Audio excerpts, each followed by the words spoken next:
My name's Clive Collins. And I'm David Reed. And you're watching From the Bench. Now everyone, welcome back to the From the Bench podcast. It has been a while, David, hasn't it? Yeah, it's been about 3 weeks.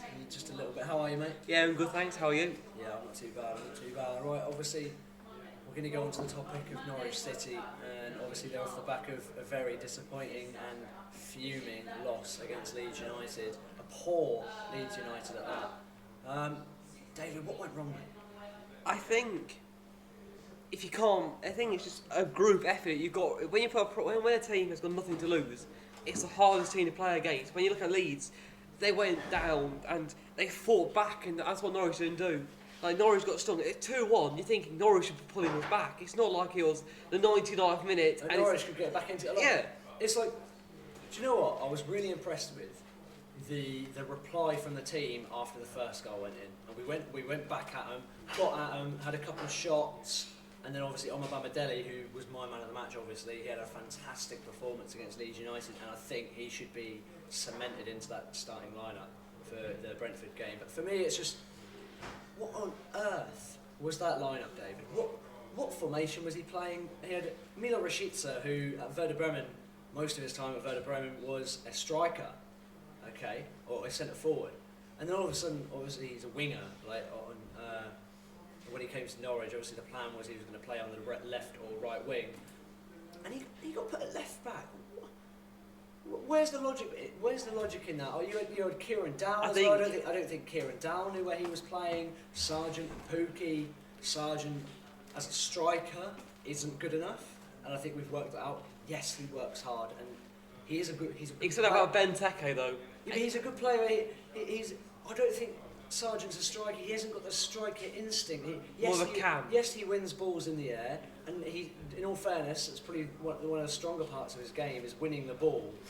But he just isn't good enough. He simply is not good enough. I think give Pookie more service and he'll score goals. We've seen that this season. He's only scored 2, 1 from open play.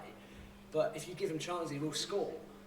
But I think something's got to change in January, and I think, I'm sorry, I'm Daniel Farker out. He has to go now. He really has to go, and that is the topic we're going to be talking about today. But David, what on earth was going on with that formation at Leeds? I think the problem he identified, like Farker, they weren't scoring enough goals. So to counter that, he had the back five did. Instead of playing like Aaron's players like that, but instead of playing like actual fullbacks.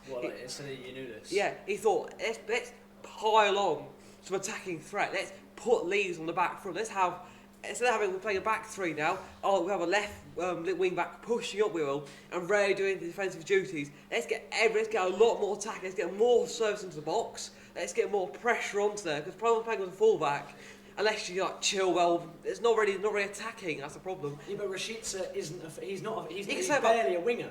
He's a centre forward. In 2017, where did Pedro play? He played right wing back. Where did Oxlade-Chamberlain play? Right wing back. You can't say about a footballer. If he's on the wing, Rashica's not a defender. He doesn't need to be a defender. He wasn't defending on time. I mean, obviously, we were going to be vulnerable from that left-hand side. Obviously, that's a given.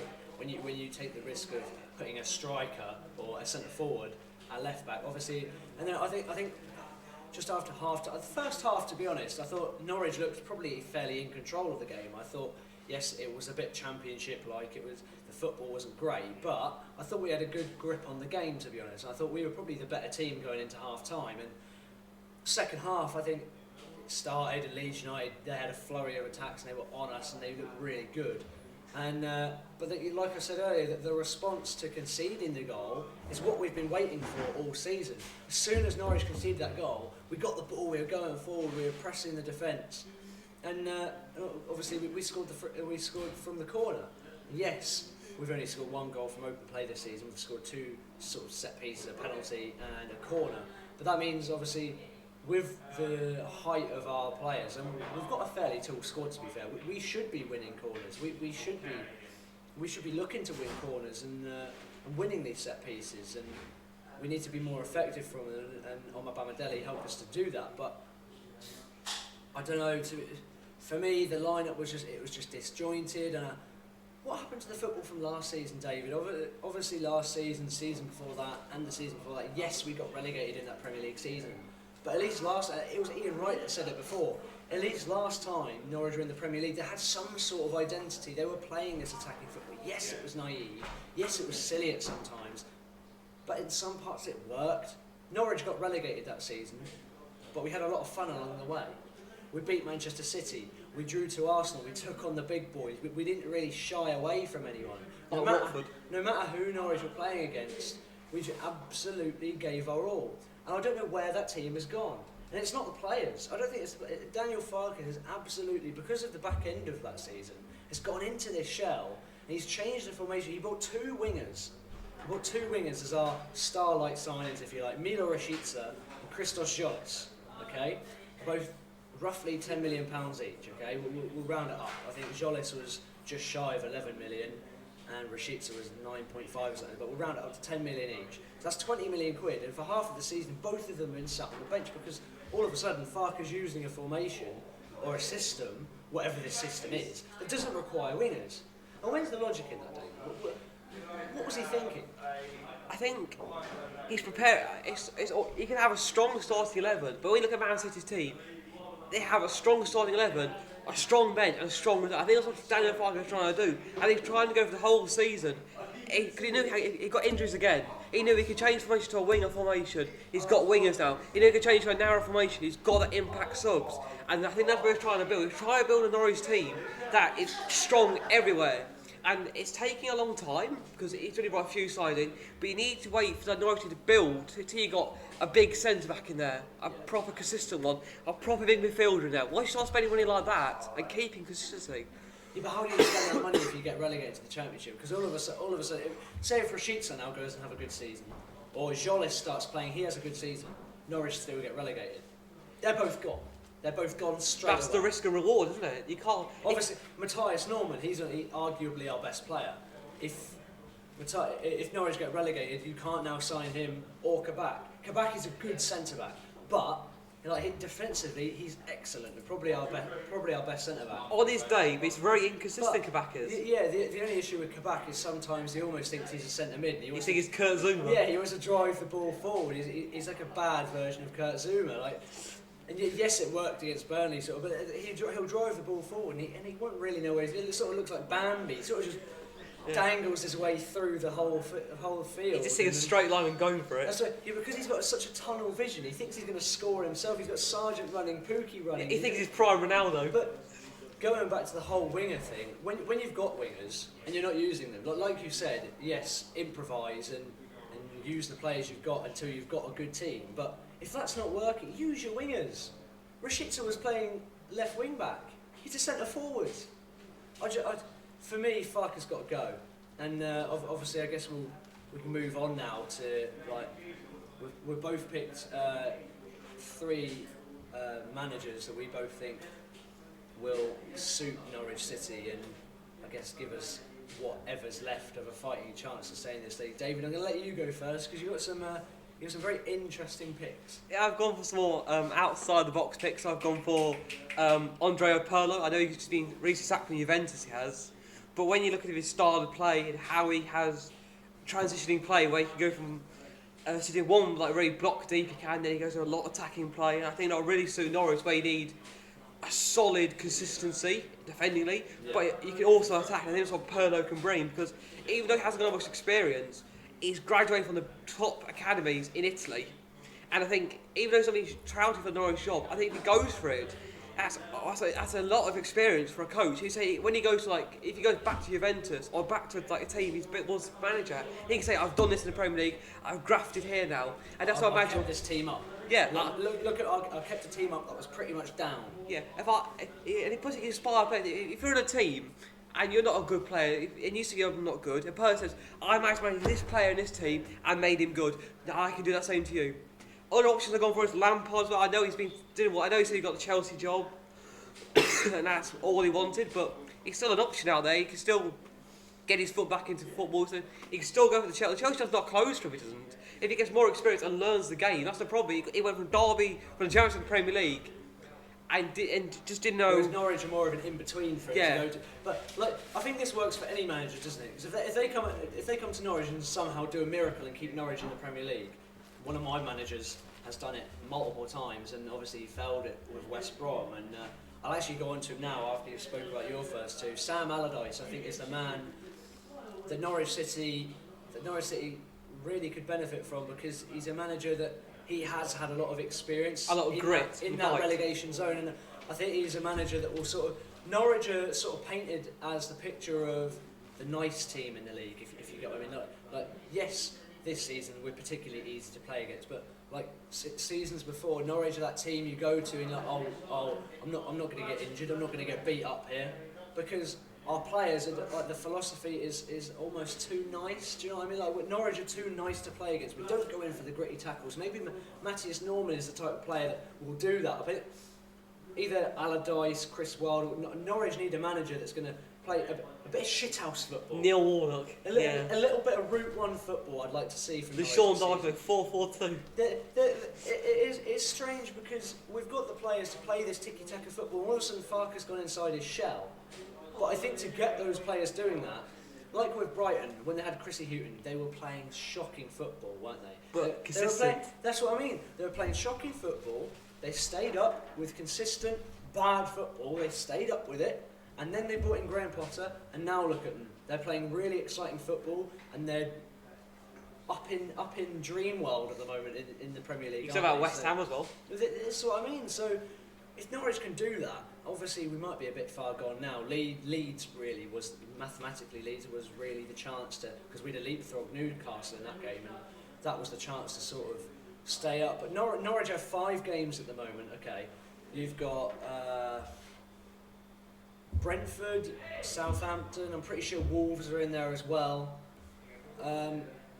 There's games there for the taking if Daniel Farke or whoever gets the helm plays their cards right. And I think, I'm hoping some people in the comments will agree with me. I think Norwich need a manager that's going to have a bit of grit in him and a bit of experience, a bit more Premier League experience. Obviously Daniel Farke, he now knows the role of the Premier League, but he just isn't getting it right. And unfortunately, I know there are going to be Daniel Farke fans out there, and don't get me wrong, I appreciate every Norwich fan should not be disrespecting Daniel Farke because of what he has done.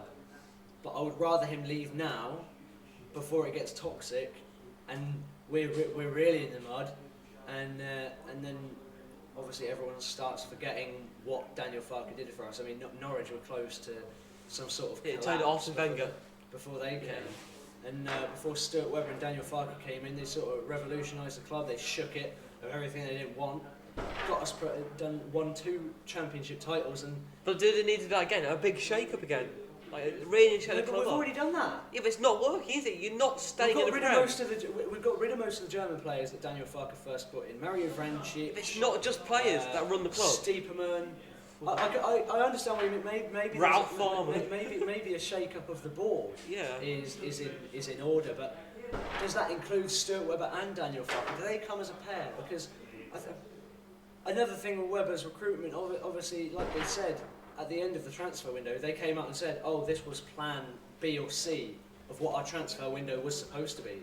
Norwich's transfer window originally looked like this. It was you were going to have Adam Armstrong was going to come in, Philip Billing, these type of players were going to come in, and I think they've done well with what money they've got. And yes, we've spent £50 million, but £50 million in the Premier League is still peanuts. It really is. It is peanuts. Yeah, we look at West Ham spent 6. Look at how much Aston Villa bought Buendia for. Just shy of £40 million plus add-ons. Yeah. Yeah. So that's for one player. Norwich have bought 6 players with that money. Are they good enough, the money? I think there are a few that are good enough. I think Daniel Farke has been a bit unfair on Billy Gilmore. To be honest, I wouldn't be too fussed if Brandon Williams went back in January, because I don't think there's a place for him in this squad. Yes, it's good to have that depth, but I think Yanulis is a lot better than Brandon Williams. I know some Man United fans, or some might agree with me, some are probably going to disagree with me, but obviously doing football media, that's what you get, isn't it, really? Some people will agree with you, some people will shoot you down. We have that a lot, no one. For me, I don't think Brandon Williams fits this Norwich team. I think Yanulis is a lot better than him. I think obviously Max Aarons is a lot better than him. I think Billy Gilmore's still got a place here, and it would be such a shame for him to go back in January, because that would be a waste. But if Brandon Williams went back and we had a new manager in, and he decided I will send him back and bring someone else in. I wouldn't mind that at all.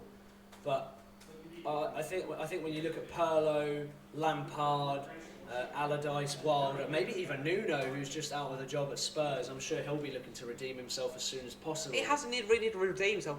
We look at that Tottenham team. He didn't really get given enough a chance. No, exactly. I can agree with that, but what I mean in terms of redeeming himself is proving everyone wrong. Yeah. Go to Norwich and get them to play fancy football. Get them to, because we've got the players to do it.